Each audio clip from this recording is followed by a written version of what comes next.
Ave María Purísima, sin pecado original concebida. Hermana Nicolina Kohler, atrapada en sus ojos. Crecí como una buena chica católica en el pequeño y pintoresco pueblo de Oberkampf, Alemania. Era juguetona y coqueta, sin mucho interés en la religión. Me burlaba de las monjas y sus hábitos, llamándolas obstáculos de tráfico y capillas andantes. Pero Dios tiene un mejor sentido del humor que yo.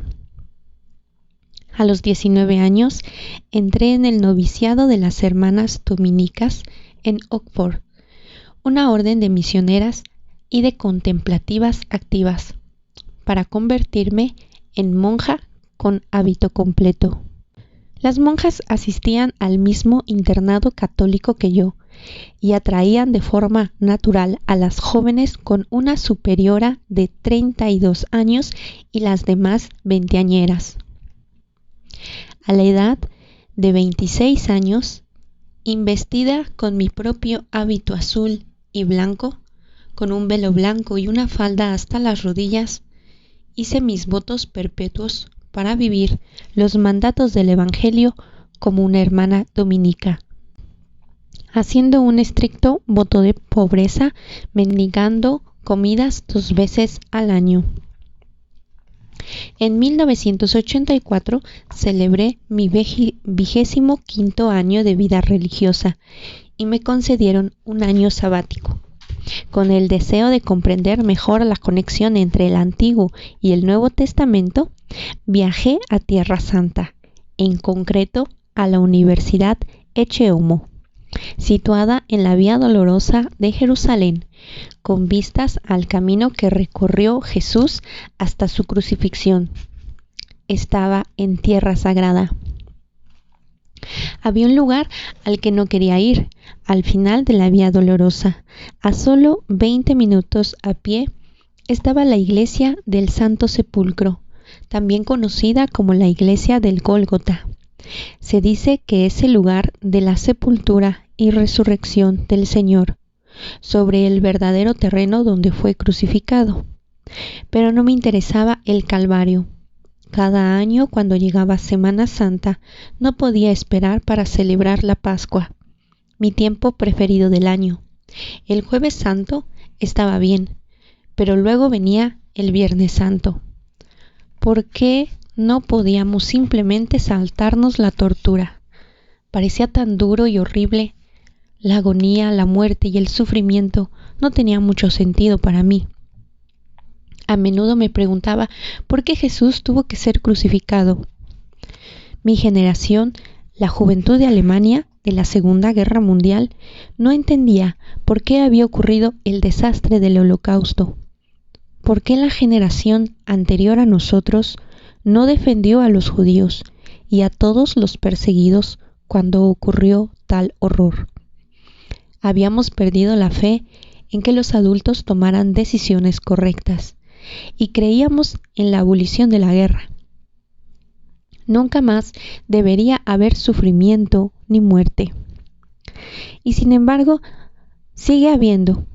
Nadie puede escapar de la miseria, la enfermedad y la muerte. Pero después de 25 años de ser monja, no quería verlo.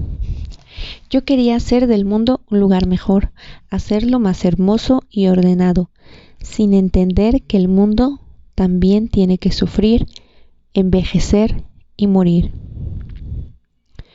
Una de las estudiantes llamada Ruth había estado enseñando en un seminario luterano en Sudáfrica.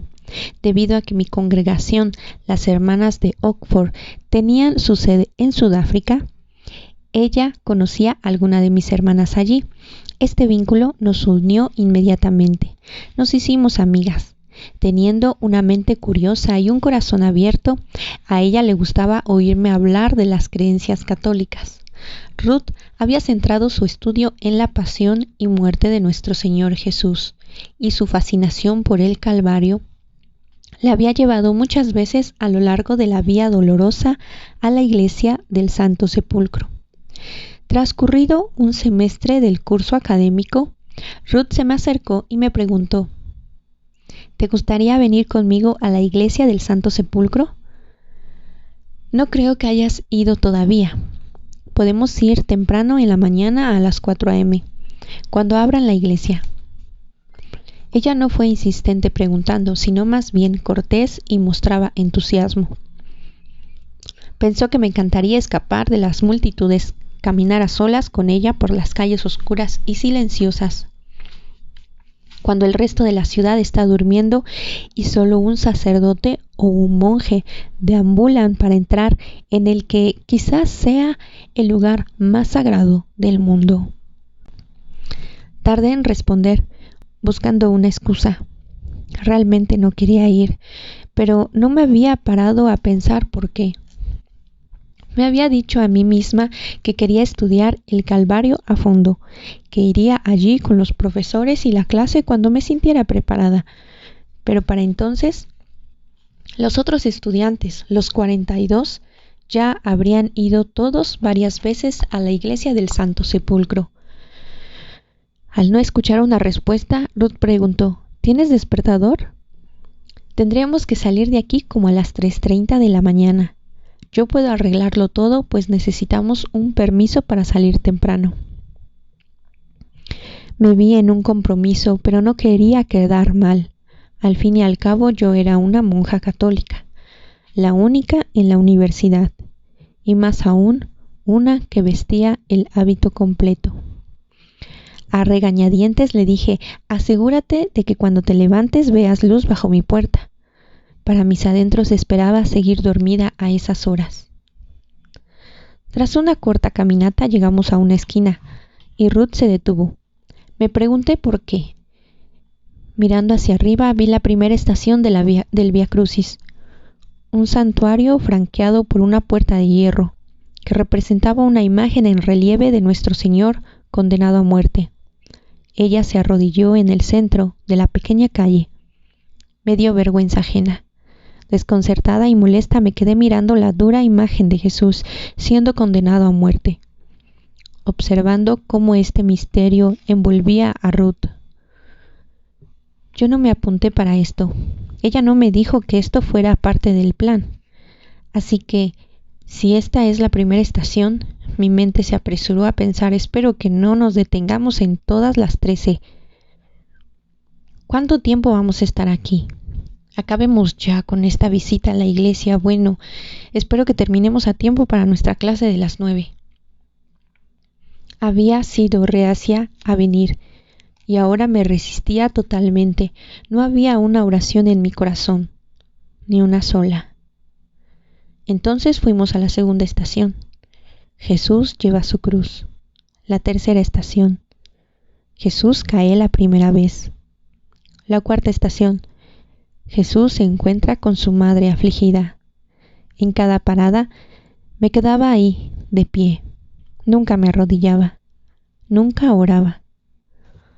Ruth se arrodillaba cada vez y se adentraba profundamente en sí misma, con la cabeza en el suelo, o descansando suavemente sobre la imagen de la estación. Yo no hacía más que fruncir el ceño. Menudo espectáculo, ¿por qué tenía que hacer esto? Comenzaba a amanecer y la calle se iba llenando de gente.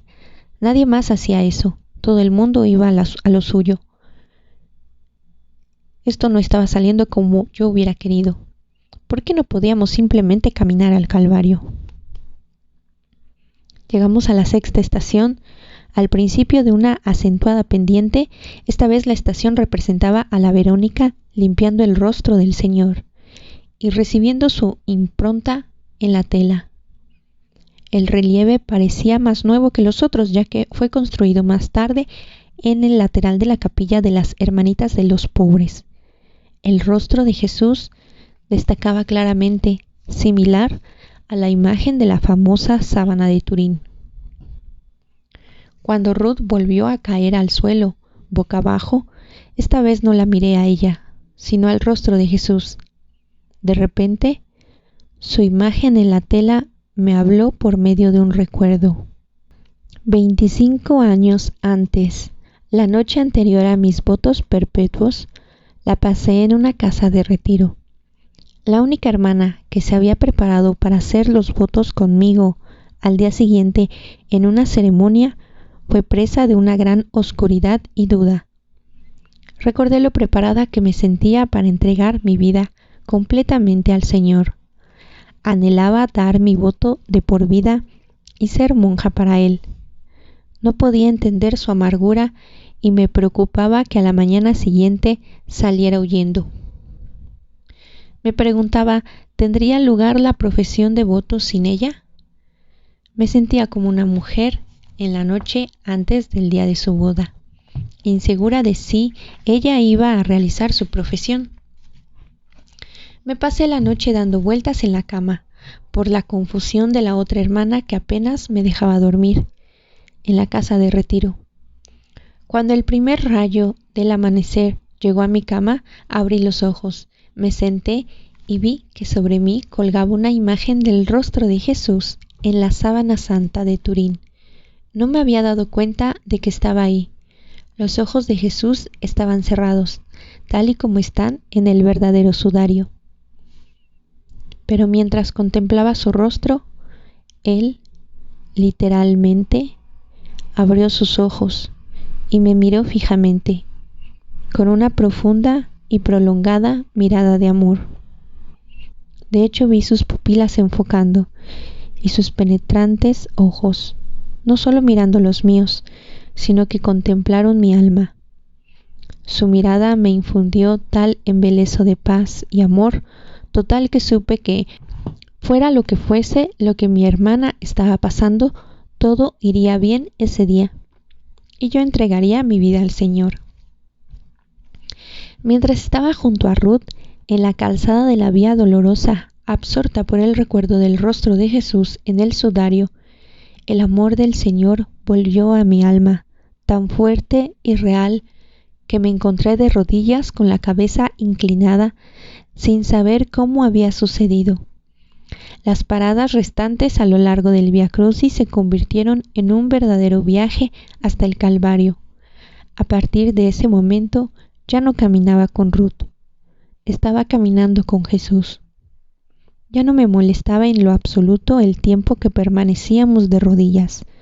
No me importaba para nada lo teatrero que esto pudiera parecer. Había más gente pasando por ahí, algunos incluso nos empujaban. Yo no los veía, me había convertido en parte de la verdadera historia. Cuando llegamos a la iglesia, Ruth se dirigió hacia una puerta inferior. Mientras entrábamos me dijo que aún se puede ver la roca de la colina del Calvario, emergiendo nítidamente en el interior de la iglesia. Esta era la roca en que se había colocado la cruz de Jesús. Con los siglos se había ido construyendo alrededor de ella, pues nadie se atrevía a quitarla. En una zona próxima a una escalera íbamos a poder tocar esa misma roca con nuestras manos. Desarmada ahora, empecé a percibir más y más en Ruth, y estoy segura de que ella notó el cambio en mí. Mientras subía las escaleras poniendo su mano en la roca del Calvario, vi una gran devoción en su gesto. Con un hermoso tono de reverencia susurró: «Esta es la roca», como diciendo: «Esta, amiga mía, es tierra santa». Ruth siguió caminando delante de mí, compartiendo su conocimiento mientras yo absorbía cada palabra. Cuando los monjes terminaron su alabanza matutina, llegó nuestro momento de entrar a su capilla ortodoxa rusa, situada exactamente encima del lugar de la crucifixión. «Ese altar, ahí adelante», susurró Ruth. «El sacrificio por nosotros y por nuestros pecados tuvo lugar, pero no puedes llegar a la roca de la cruz a menos que te arrodilles». Ella hizo una pausa reverente y luego volvió a hablar. «Puedes pasar por debajo del altar y tocar la roca, pero todos tienen que ir de rodillas. Cuando llegues al lugar donde Jesús murió por ti, tienes que hacerte muy pequeña». Luego vi a Ruth, se adelantó, se arrodilló y gateó hasta debajo del altar, donde ya no pude ver lo que hacía. Solo podía entrar una persona a la vez y normalmente solo durante 5 minutos. Después de orar en silencio bajo el altar durante 10 minutos, Ruth se acercó y me hizo un gesto para que me arrodillara. Sin hacerme expectativas, me arrodillé e incliné mi cabeza bajo el altar. De repente me rodeó una completa oscuridad. Metí mi mano en un agujero negro en la roca. En ese instante, el tiempo se detuvo. No sabría decir si me quedé en el cuerpo o salí. Vi la cruz delante de mí, aunque mis ojos estaban cerrados. En la cruz estaba Jesús, clavado vivo, mirándome fijamente. Sus ojos eran dulces y amables. No expresaba ninguna condena ni deseo de lamentarse o castigar. Estaban tan llenos de amor que a la luz de su mirada vi mi indignidad como nunca antes. Sostenida por su mirada de pura misericordia y comprensión, no pude evitar llorar, y llorar por mis pecados eran muchos y repugnantes. Me habría disuelto en un torrente de lágrimas si él no me hubiera envuelto en la gracia y me hubiera sostenido con sus ojos. La experiencia fue tan fuerte, tan abrumante. Yo había estado viviendo una mentira en muchos aspectos, pero no sentía la necesidad de esconderme o bajar la cabeza por vergüenza o remordimiento, como lo haría ante otro ser humano. Jesús me quitó la máscara, mi blindaje, mi maquillaje para que pudiera ver mi verdadero ser. Desnuda ante él, no me sentí menospreciada ni tuve que ocultar nada. Su mirada se sentía diferente a todo lo que había conocido antes. Vi mi soberbia, vi mi vida de traición, cuánto había herido a Jesús, a otros con cada pequeño pecado. Todo se sumó a una actitud, un talante, un estilo de vida. No vi momentos específicos, sino un panorama más amplio, lo que lo hizo más horrible. Él permaneció en la cruz con un dolor terrible, mientras su mirada penetrante, omnisciente y amorosa me infundía un conocimiento interior. Lo supe todo de mí al instante y todo quedaba dolorosamente patente. Él mostró mi alma tal como él la veía, poniendo de relieve la fealdad de mis pecados, retirando todas mis excusas para que él pudiera llevarme directamente a su pecho sin mentiras ni barreras, y yo pudiera descansar mi cabeza en su corazón sin temor ni soberbia. Jesús no me mostró mis nobles cualidades y talentos. Estos permanecieron en su mirada, preciosos y buenos, pero no los sacó a relucir.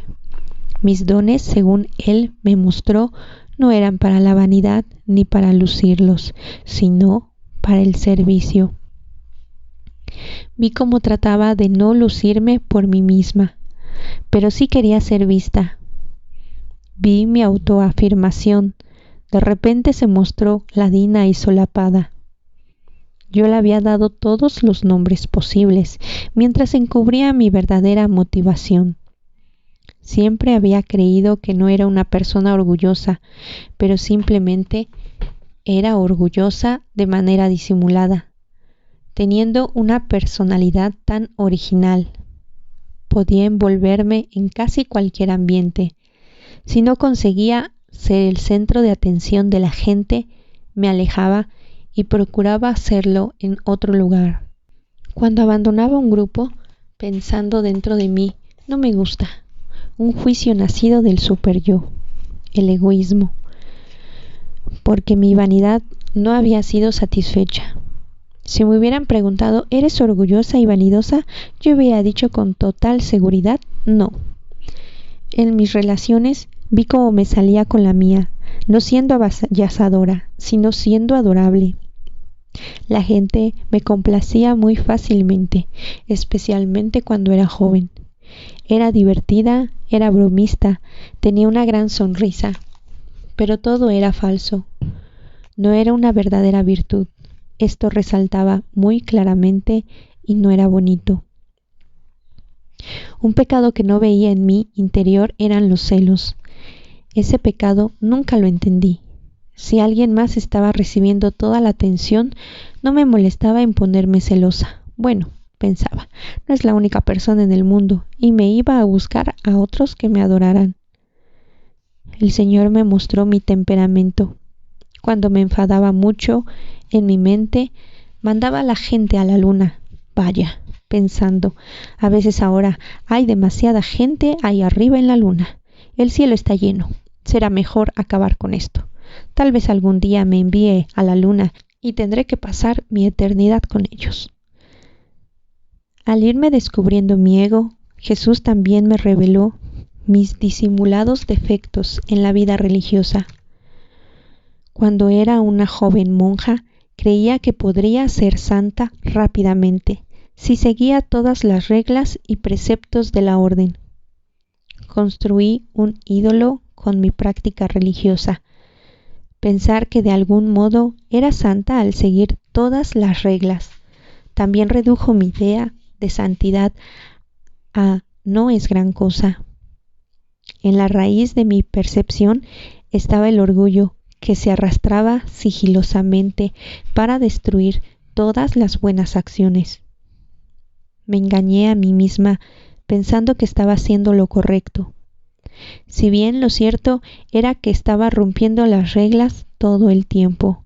Por ejemplo, las hermanas tenían que estar de vuelta en el convento a las 10 de la noche con las luces apagadas, pues a veces yo fingía bajar a la capilla para ver una película nocturna en la sala comunitaria, después de completas, a las 7:30 de la tarde. Se debía guardar en el convento un profundo silencio hasta la mañana siguiente, pero a veces algunas de nosotras nos sentábamos en el coche a charlar. Yo ponía excusas como no estaba en la casa, así que no incumplo la regla. Mi autorregaño me ayudó a pensar en mí misma como si siguiera las reglas perfectamente y de corazón. Nunca era culpable. Yo era una buena monja. Las hermanas no teníamos reglas estrictas después del Concilio Vaticano II. Sin embargo, Jesús me mostró que el hecho de que rompiera las que aún estaban vigentes era un pecado. Yo había hecho un voto de obediencia ante Dios y punto. En cuanto a la glotonería, no me di demasiado gusto. Pero Jesús me recordó que yo había picoteado toda mi vida, lo cual no es una virtud del convento. Según la pobreza de nuestra orden, nunca hay mucha comida extra. Las reglas del convento dicen que no se debe comer fuera de las horas establecidas a menos que estés enfermo. Esto no es pecado oculto. Les digo medio en broma a las hermanas que están en el convento en California. Como algunas de las otras monjas, me encanta abrir la nevera por la noche para buscar cualquier cosa que sobre para picar. Y tengo mis excusas para hacerlo. Además de la comida, el Señor me mostró mis muchos otros apegos a la posición, la planificación, la gente y la atención, y a mis propias maneras, opiniones y deseos. Cuando la gente interfiere mis planes, me amarga porque mi excelente planificación tenía que ser rehecha y tenía una agenda perfectamente cuadrada sin margen a imprevistos. Mi don de entremezclar mi corazón con mi mente se convirtió en un problema cuando empecé a tomarme las cosas de modo personal. Durante una reunión podía expresar una opinión tajante. Si alguien con una voz más fuerte decía de ninguna manera, Nicolina, me sentía personalmente ofendida porque mi opinión era parte de mi propio corazón. Pero el Señor me mostró lo que iba mal. Hice de mis hábitos el barómetro para medir a las otras personas, creyendo que lo que yo pude hacer, tú también puedes hacerlo. Mi criterio para juzgar era yo. Jesús también reveló mi resentimiento personal al oír a la gente decir cosas falsas sobre mí. Siempre pensaba que tenía que defenderme y contarle a todo mundo cómo era realmente la cosa. Sumamente ofendida, hablaba inmediatamente para corregir cualquier lapsus o mala interpretación, pero sin reflexionar y sin amor. A Jesús no le gustaba eso, y Él me mostró claramente por qué yo debía decir: Señor, tú sabes lo que hice o pensé, así que no tengo que justificarme porque tú eres lo único importante. Tú lo sabes todo. ¿Por qué tendría yo que justificarme ante la gente? Eso no significa que el Señor no quiera que nos defendamos del abuso o de un juicio erróneo que causaría un grave daño. Pero Él sabe la verdad. Él es el juez, nadie más, y normalmente eso basta. Mientras avanzaban estas introspecciones, una tras otra, Jesús sacó a la luz mi indignación con las personas que decían verdades sobre mí. Las hermanas con frecuencia me comentaban: Nicolina, ¿estás coqueteando?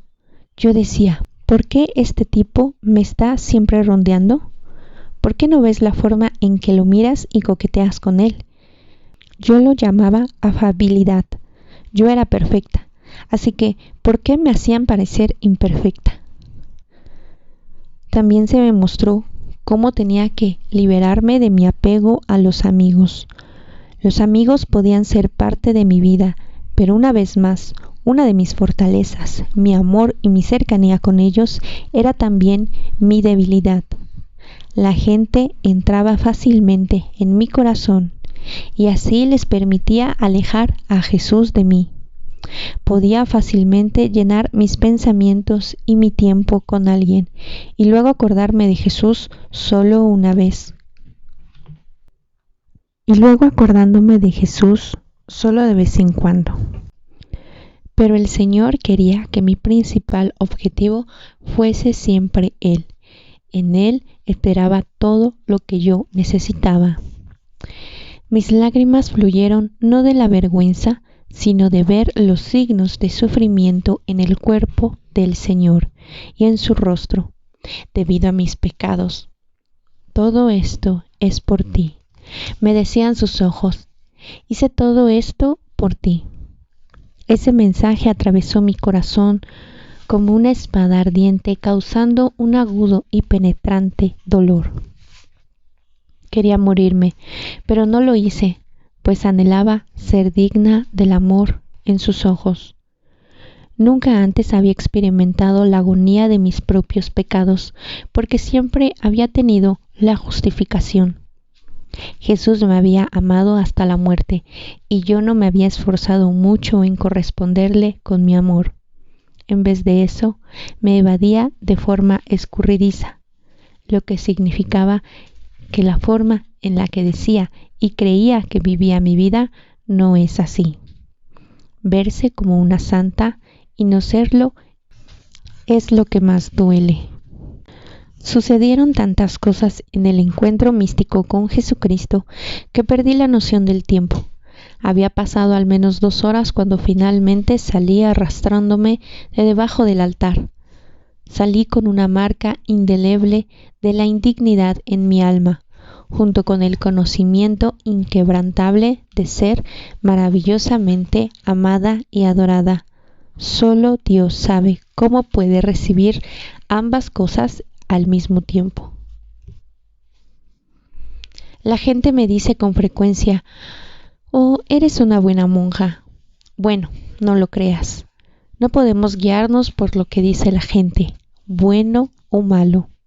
Tenemos que mirar a Jesucristo y entonces sabremos quiénes somos realmente. El Señor tocó los lugares más profundos de mi personalidad y me cambió. Pero Él sigue abriendo los ojos a lo largo del viaje, siempre que quiere, para moldearme a su propia imagen y semejanza. Y me veo a mí misma de nuevo bajo otra luz. Ahora, cuando mis anhelos y deseos no se cumplen, cuando la vida es dura y dolorosa, puedo mirar a Jesús y darle un sentido y un propósito a todo y no huir. Puedo unir mis pequeñas cruces con las suyas y sufrirlas con Él, en Él y por Él. Ya nunca más el Viernes Santo ha sido un día a pasar por alto. Ahora quiero prolongarlo, quiero entrar más profundamente en el sufrimiento de Jesús y reflexionar largamente sobre su gran amor. Jesús, manso y humilde de corazón, haz mi corazón semejante al tuyo.